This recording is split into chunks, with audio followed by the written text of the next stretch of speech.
The Silent Gift, a story that will change your perspective.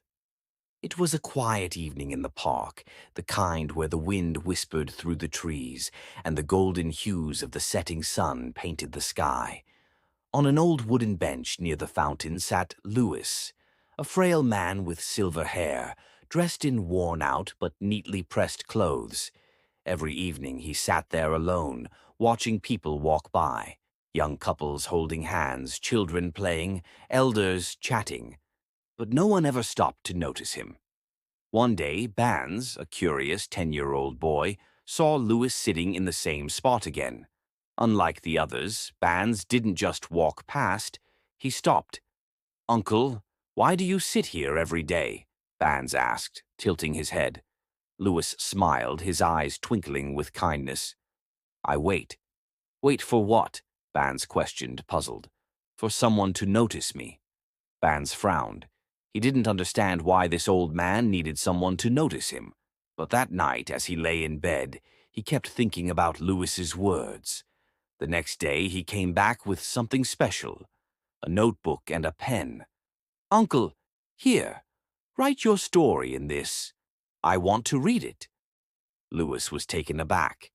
It had been years since anyone had cared about his story.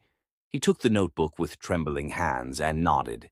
From that day on, Banz came to see him every evening, and every evening Louis would write a little more of his story, his childhood memories, his dreams, his struggles, the love he lost, and the happiness he once had.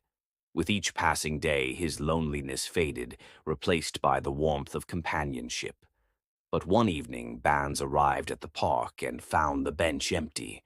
Louis was nowhere to be seen. On the bench lay the notebook. Banz picked it up, his small hands shaking.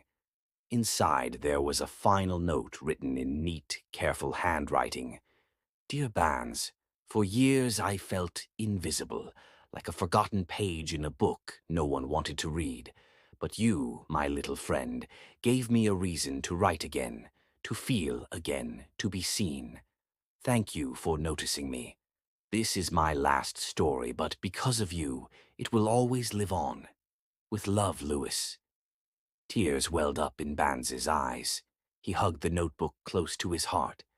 That day, he realized, sometimes the greatest gift we can give someone is not money, not things, but simply the feeling of being seen. Moral of the story: a little kindness can make someone feel alive again. Never underestimate the power of noticing someone who feels invisible. I hope you liked this story. Please support my channel. Please like, share, and subscribe to my channel's Story Hive.